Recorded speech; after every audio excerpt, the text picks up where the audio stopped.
¿Cuánto valor le concedemos a la verdad? ¿Cuánto realmente nos importa la verosimilitud de los hechos de los que tenemos referencia? ¿El valor de lo veraz es una discusión ética pasada de moda? La industria del marketing de la información posiciona la posverdad como una suerte de hallazgo conceptual en un mundo donde lo verdadero cada vez importa menos y con frecuencia se convierte en estorbo. El año anterior, el diccionario Oxford recogió este neologismo como palabra del año, de post-truth. Su significado refiere a circunstancias en que los hechos objetivos influyen menos en la formación de la opinión pública que los llamamientos a la emoción y a la creencia personal. Dicho de otra forma, la posverdad no es una verdad, es posterior, trascendente a esta. No necesariamente se la relaciona con la realidad de los hechos, pero es asumida como tal gracias a una eficaz construcción simbólica y mediática de la opinión pública. Una construcción basada en la manipulación de las emociones en un mundo donde, paradójicamente, nunca antes la información había estado tan al alcance de nuestras manos. ¿Estamos conscientes de esto? ¿Cómo afecta este fenómeno al tejido democrático? ¿Qué responsabilidad tienen los medios de comunicación? Bueno, son algunas de las preguntas que trataremos de absolver en esta nueva entrega de Mundo al Revés. Bienvenidos, mi nombre es Abraham Verduga. Así empezamos.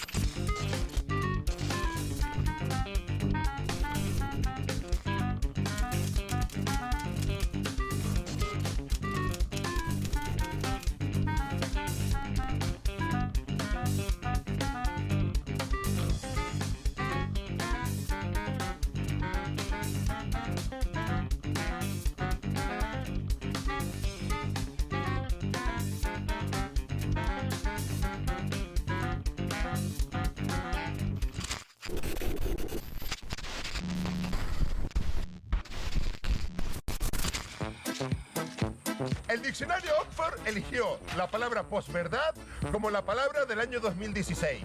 Es un término un poquito ambiguo que se utilizó el año pasado sobre todo para explicar cómo contra todo pronóstico e incluso contra todo tipo de sentido común se dieron fenómenos políticos como la victoria de Donald Trump o el Brexit. Que siempre, si son más antiguos que el hilo negro. Eso es nada más, tú repites una cosa 1000 veces, y al final te la crees tú mismo.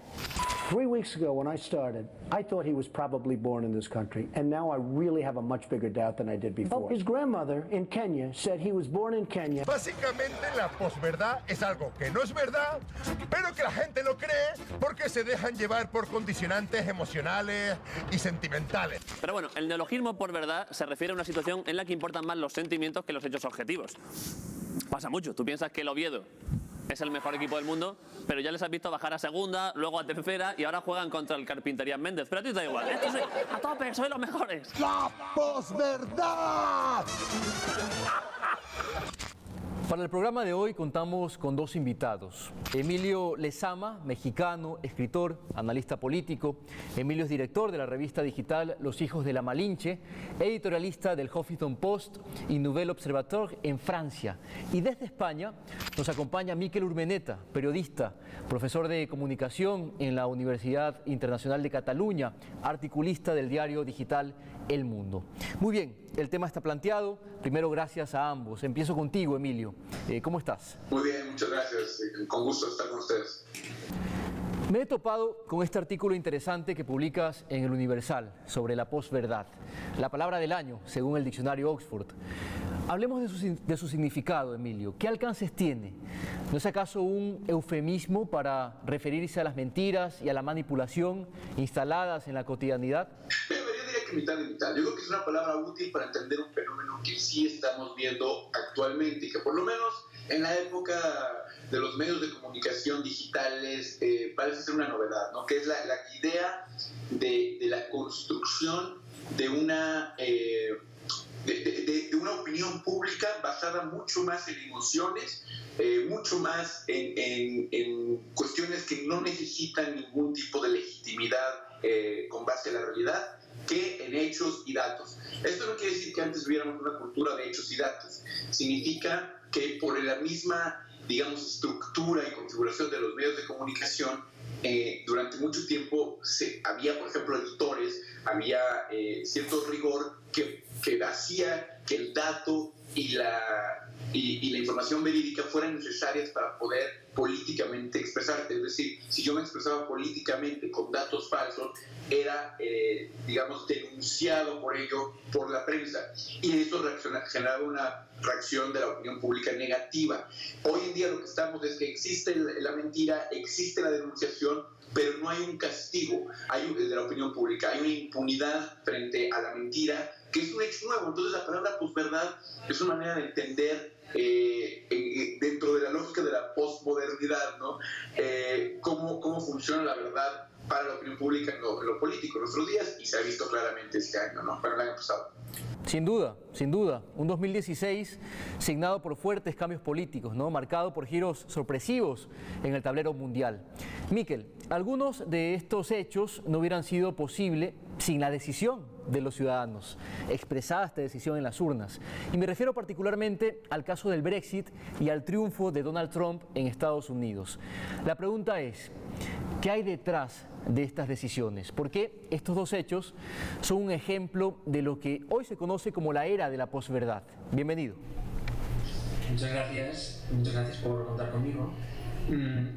La posverdad, al final, pienso yo, es una etiqueta que ha tenido éxito para explicar realmente un fenómeno que es muy complejo y que además, por su alcance, por su impacto político, por las consecuencias en la vida de muchos ciudadanos directamente, pero también de muchos otros indirectamente, como quizás en nuestro caso, nos llama mucho la atención este fenómeno y por tanto queremos comprenderlo.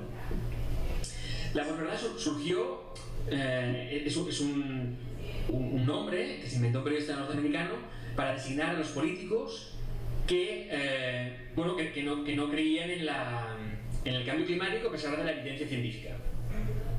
La verdad es que el caso del Brexit y el caso de Donald Trump, yo creo que son un poco diferentes. Y aquí, en el nuevo escenario de la posverdad, digamos, en el escenario actual de la economía la economía, o mejor dicho, el ecosistema de los medios, hay como varios ingredientes que hacen que esto funcione. No solamente unos políticos que desprecian la verdad y que tienen éxito a pesar de basar sus campañas en mentiras flagrantes en algún caso y después reconocidas por ellos también, ¿no? O sea, al final aquí hay como las instituciones en las cuales se basaba la verdad social van a la baja. Cada vez tienen menos credibilidad. Los expertos, también, no sé, los catedráticos de universidad, los profesores del sistema educativo, también los medios de comunicación, por supuesto, todo esto va a la baja. Y luego, al mismo tiempo que se hace este vacío, surgen otros canales, una nueva forma que tienen los ciudadanos, que tenemos los ciudadanos, de recibir la información y de comprender el mundo, que es mucho más fragmentada que antes. Que eso tiene que ver pues, con toda la galaxia, digamos, de publicaciones digitales y también con los circuitos que siguen la información a través de las redes sociales. Las redes sociales, ¿no? ¿Cuánta incidencia tienen? Emilio, tú precisas en tu artículo que las redes son la incubadora perfecta para la construcción de la posverdad. Profundicemos en esto, en el impacto que tienen estos nuevos sistemas de comunicación en la forma de relacionarnos, ¿no? Y de interpretar la realidad.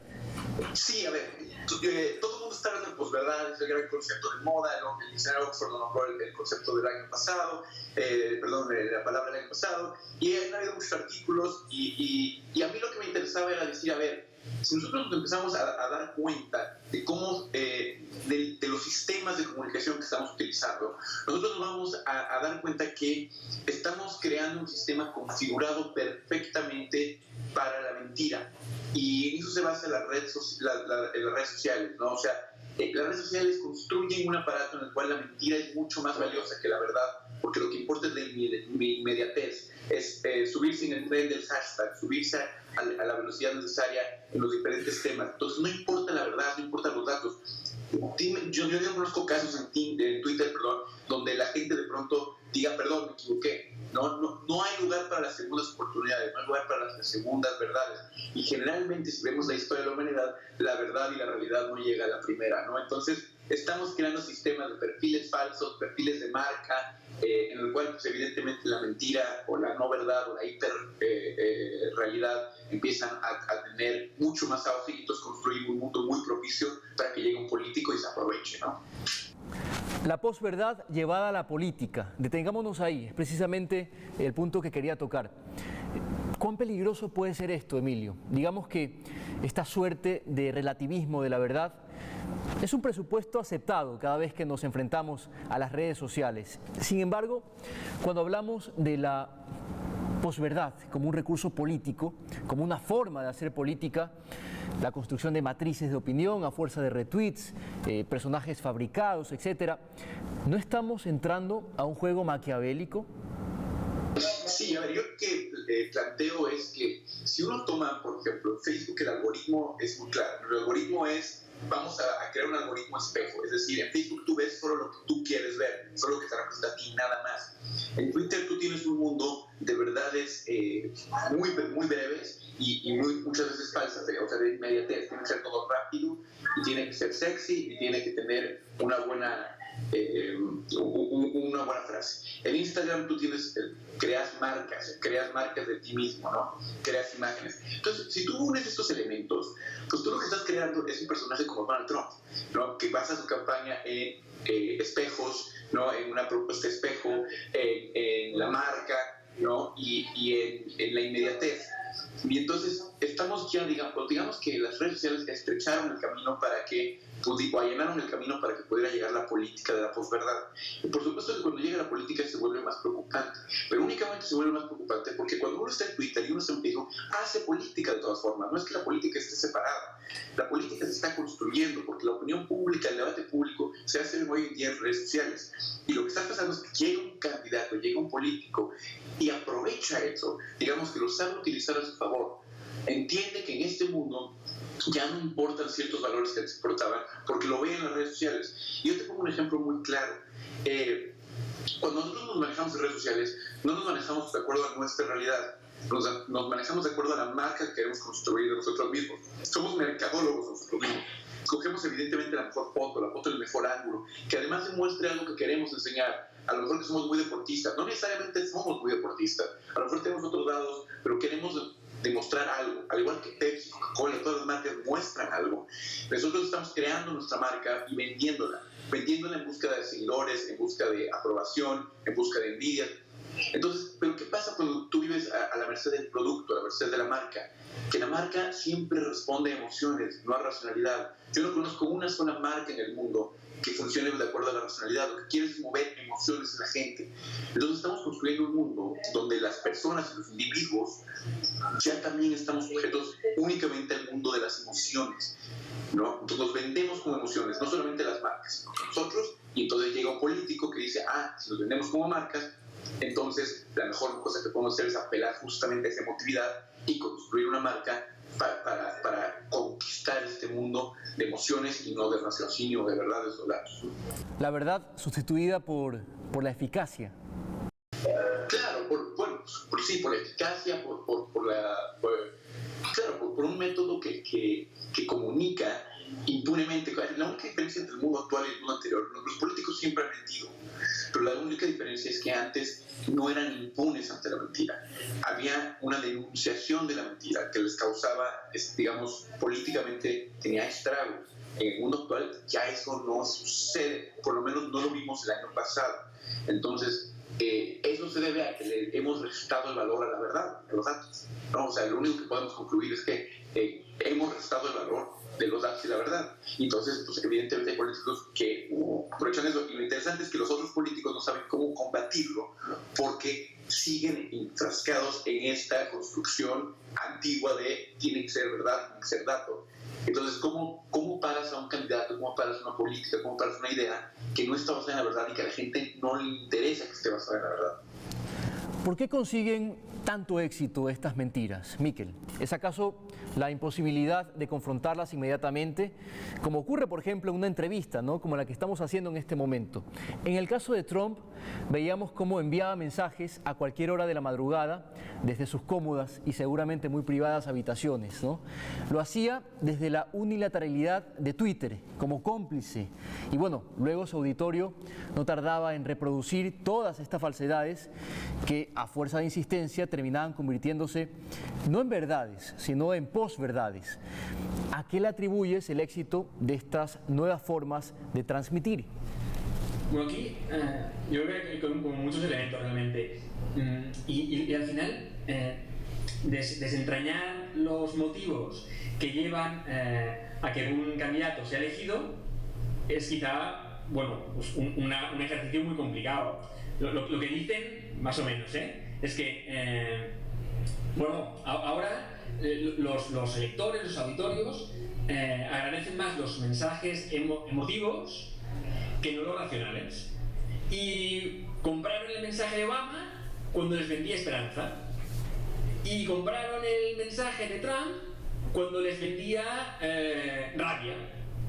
Y cuando estaban hartos de, no sé, ¿no?, de la inmigración y de no sé qué, y están con miedo hacia el futuro, pues viene una persona y les dice que nosotros los británicos volveremos a tener el poder y el control, y dicen, pues te voto. O sea que al final esto hay una parte, pues no sé, pues muy emocional. Nos pensábamos que éramos ciudadanos pues muy maduros y muy racionales todos, y hemos descubierto que somos casi lo contrario, en el fondo, la verdad. En el fenómeno Trump se dijeron mentiras o verdades a medias que, bueno, fueron replicadas por millones de personas. Cosas increíbles, como que el Papa Francisco le había dado el respaldo al magnate. Se dijo que Bill Clinton había abusado de una menor de 13 años, que Obama era musulmán. Se dijo también que era además el fundador del ISIS. En fin, noticias asimiladas sin mayor escrutinio. De los ejemplos que has dicho, hay de diferentes tipologías, digamos, creo yo, ¿no? O sea, la noticia esta de que el Papa apoyaba a Trump, esto es un fake news, digamos. Es gente que lo que hace es dedicarse a hacer noticias falsas y las introducen en las redes para ver cómo funcionan. Y al final, ¿esto qué gracia tiene? Pues que si consiguen clics y hay algunos electores y alguna gente que está dispuesta a clicar y que acepta ese tipo de mensajes, pues se lucran con la publicidad online. Eso es una cosa. Los productores de fake news, que por lo que parece en la política de anuncios y otros mecanismos que va a implementar muy pronto, o que ya ha implementado en parte Facebook, va a hacer que eso sea mucho más complicado. Eso por un lado. Y luego otro es la insistencia, digamos, del mismo Trump de decir que Obama era el fundador del ISIS. Y entonces le preguntaron, pero esto fue aparte en directo, ¿no? Pero usted lo que quiere decir es que, hombre, no es que lo fundó él, sino que en realidad, pues bueno, con la retirada de las tropas de Irak, esto pues conllevó una serie de movimientos geoestratégicos que al final lo que han dado es, ¿no? Pues él dijo, no. Aquí lo que quiero decir es lo que he dicho. ISIS is honoring President Obama. He is the founder of ISIS. He's the founder of ISIS. Okay? He's the founder. He founded ISIS. And I would say the co-founder would be crooked Hillary Clinton. Bueno, yo creo que son fenómenos un poco diferentes. Lo de la economía del clic con noticias falsas, esto es algo que yo creo que cada vez vamos a tener los usuarios más sensibilidad para detectarlas, por un lado, y las plataformas cada vez van a estar más presionadas para controlarlo y evitar este tipo de mentiras flagrantes. Eso por un lado. Y con respecto a Trump, bueno, esto supongo que dependerá del caso que le queramos hacer.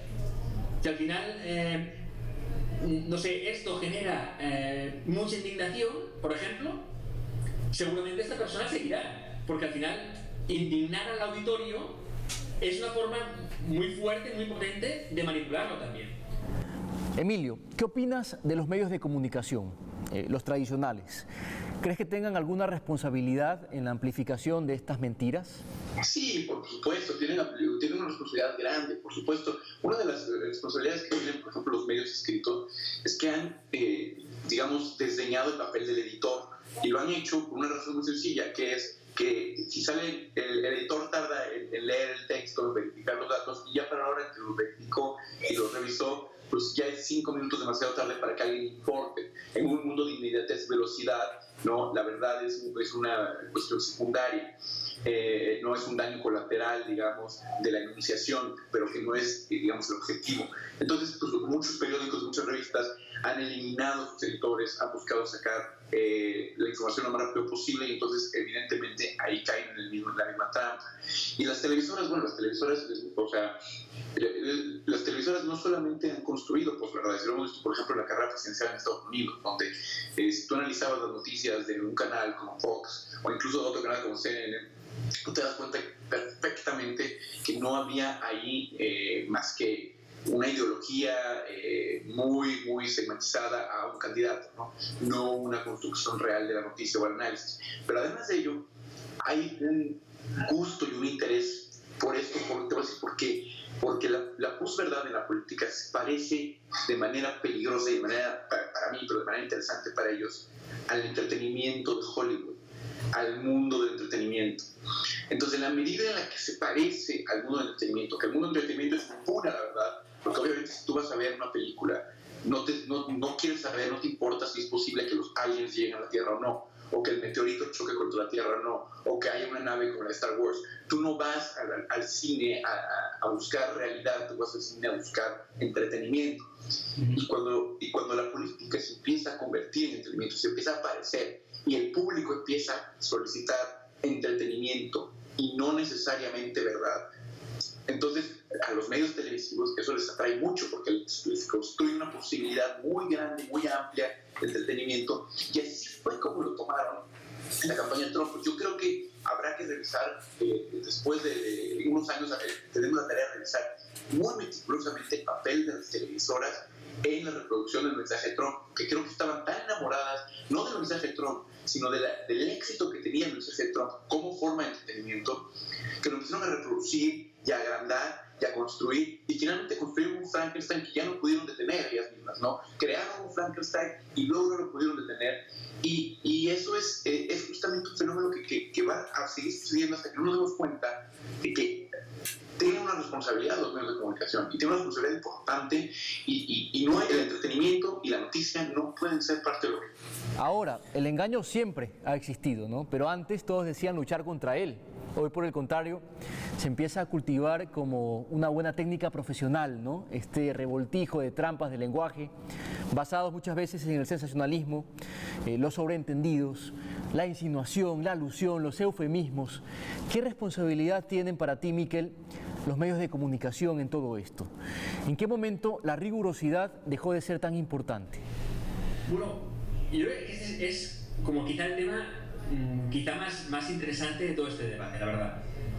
Porque, bueno, ha habido como una narrativa muy centrada en las redes sociales y esta novedad, pero en el fondo hay como una crisis del periodismo, que quizá, queriendo ser objetivo, ¿qué es lo que hacía?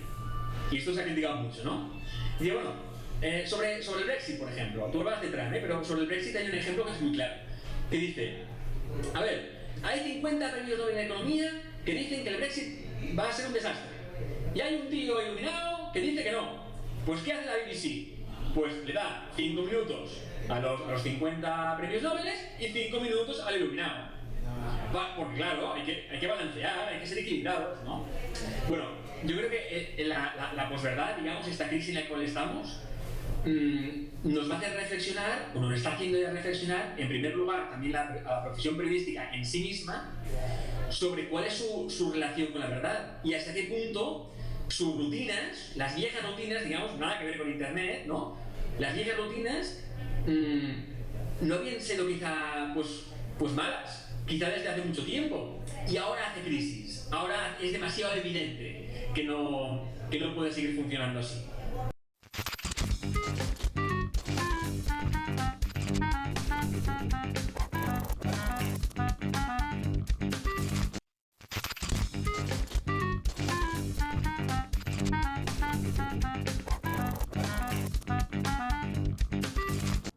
Mucho se ha asociado el triunfo del Brexit con la elección de Donald Trump, ¿no?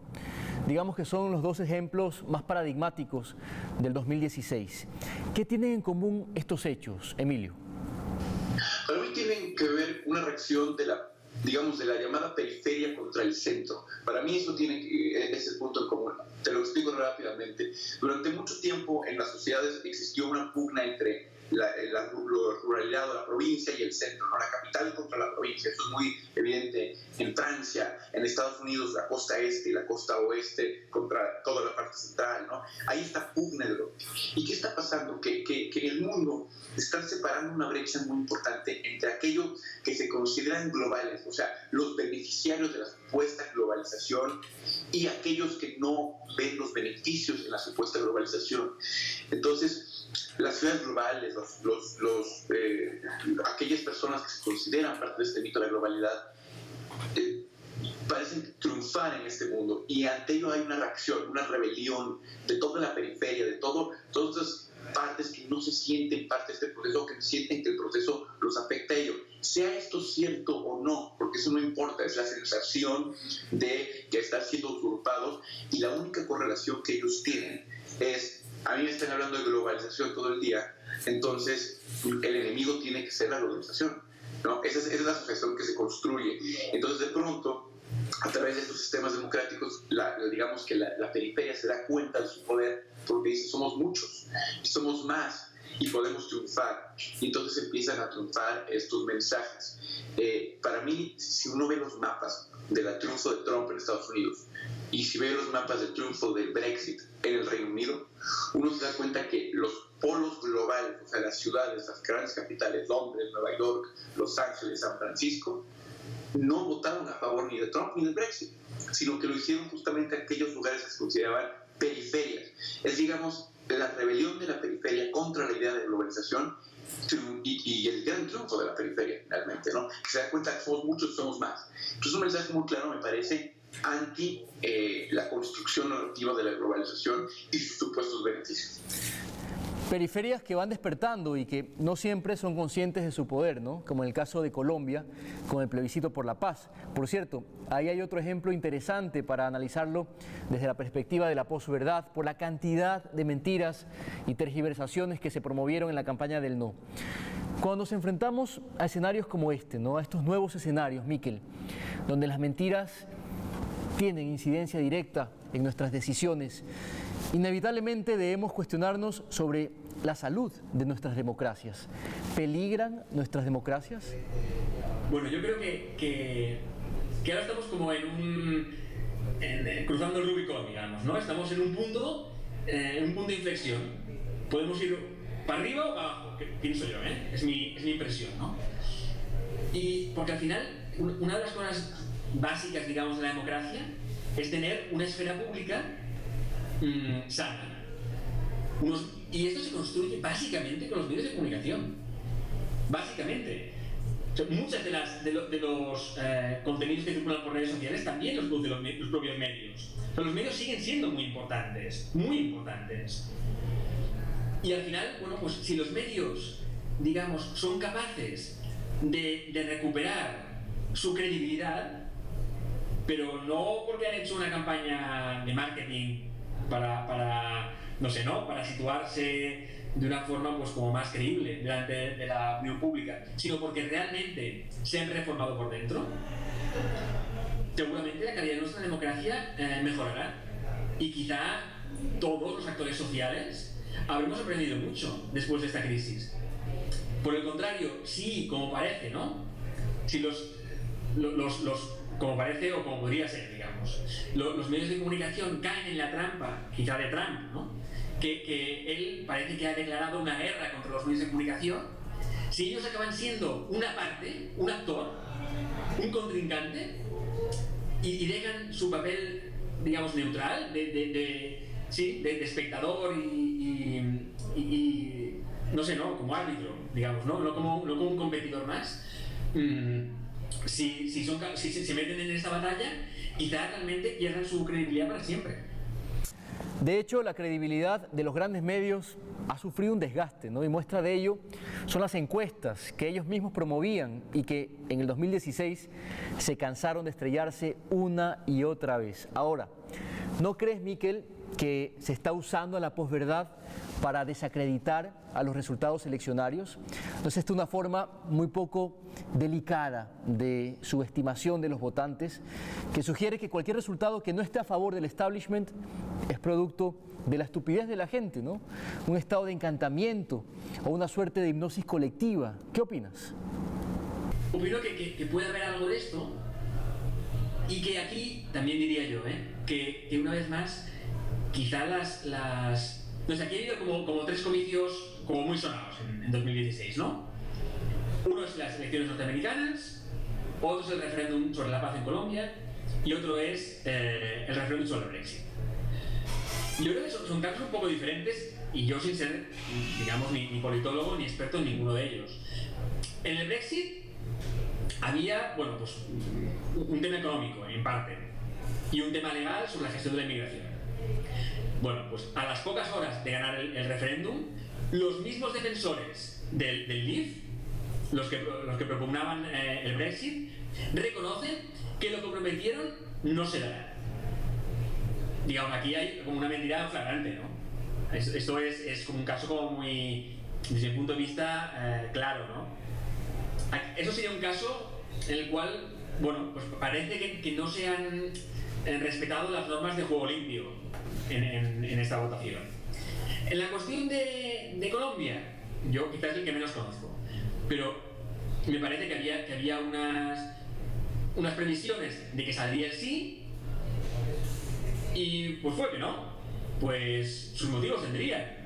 Luego parece ser que se han introducido unos cambios, se vendió como una especie de derrota, pero bueno, Human Rights Watch estaba en contra del primer tratado y apoyó más o menos el segundo. Bueno, hay como unos matices que nos hacen pensar que quizá, bueno, pues nos llevó una exclusión, quizá también por la refracción que los medios incorporaban a todo este resultado y tal como lo veíamos desde aquí, lo que sea.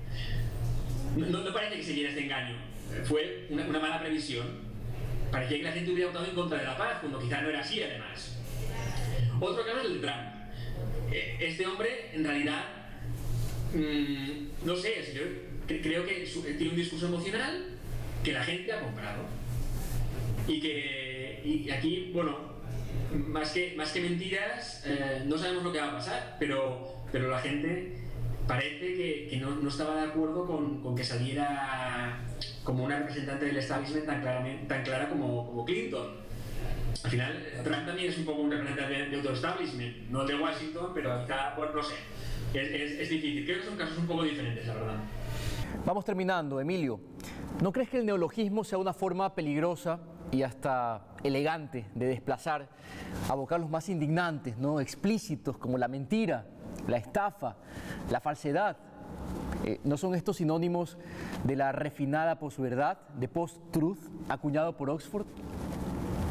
Pues mira, yo te digo una cosa, es una cuestión bastante cultural, porque en español, a los pueblos que hablamos español, nos cuesta mucho más trabajo aceptar nuevas palabras. Y esto pasa en general con los pueblos, con las lenguas de origen romance. A los franceses les odian los anglicismos, odian los nuevos conceptos. De hecho, de las pocas lenguas que no usan la palabra globalización son el francés, que no hablan de mundialización, porque la globalización es un anglicismo.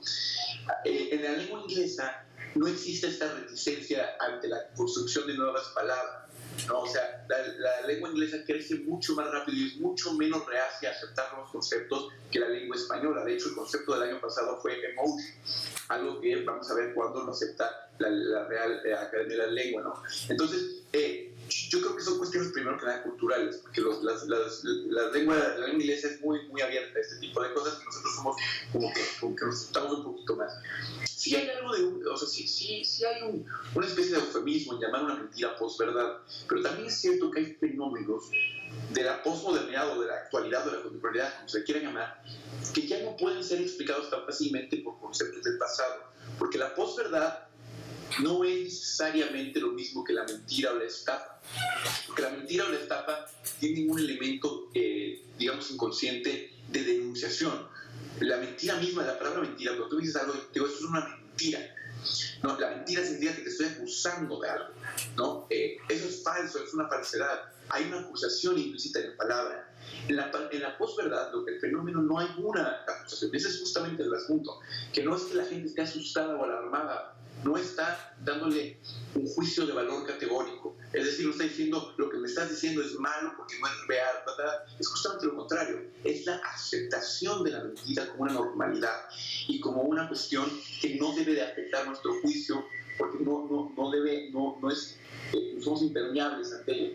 Entonces, en ese sentido, yo lo que diría es, sí hay conceptos que tenemos que empezar a no tenerle miedo a construir, porque hay conceptos que son diferentes y que no dicen lo mismo que la palabra mentira, y posverdad es uno de ellos. Ahora, claro, posverdad suena a eufemismo porque tiene la palabra verdad, ¿no? Pero tiene una parte bonita que es posverdad, o sea, más allá de la verdad, y la posverdad me parece que es un concepto que a mí en este caso sí me gusta para explicar un fenómeno que estamos viendo y que no solamente es en lo político, sino en todo. O sea, esta incapacidad, por ejemplo, de rectificar hechos, de rectificar dichos, de acciones, todo lo que platicaba yo en las redes sociales, ¿no? Entonces, yo creo que no hay que tenerle tanto miedo a nuevos conceptos, aunque algunos sean anglicismos. Les confieso que al leer sus reflexiones e introducirme en el tema que hoy nos ocupa, me vi obligado a repasar el pensamiento de Maquiavelo. Y es que veo mucho del príncipe en la política de la posverdad.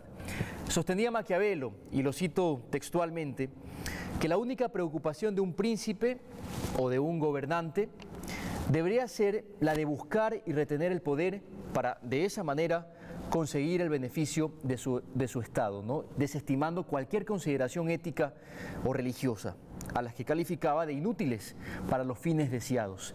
Agregaba que el bienestar del Estado dependía de que el gobernante aprendiera a utilizar el mal para lograr el bien, asumiendo que el príncipe debía realizar los engaños e intrigas que fuesen necesarias para no caer en los engaños e intrigas de sus rivales. Esto es casi como un axioma de la Realpolitik. ¿Triunfa la tesis de Maquiavelo, Miquel? Siempre triunfa un poco, seguramente, ¿no? Pienso yo. Esto sí que no es algo tan nuevo y seguramente, incluso no solamente en el ámbito político, sino en los diferentes ámbitos sociales, cualquier persona que goza de poder, bueno, aquí hay es como la aerótica del poder, ¿no? Que decía alguien, es el peligro de ejercerlo, pues bueno, pues de forma despótica, con manipulación.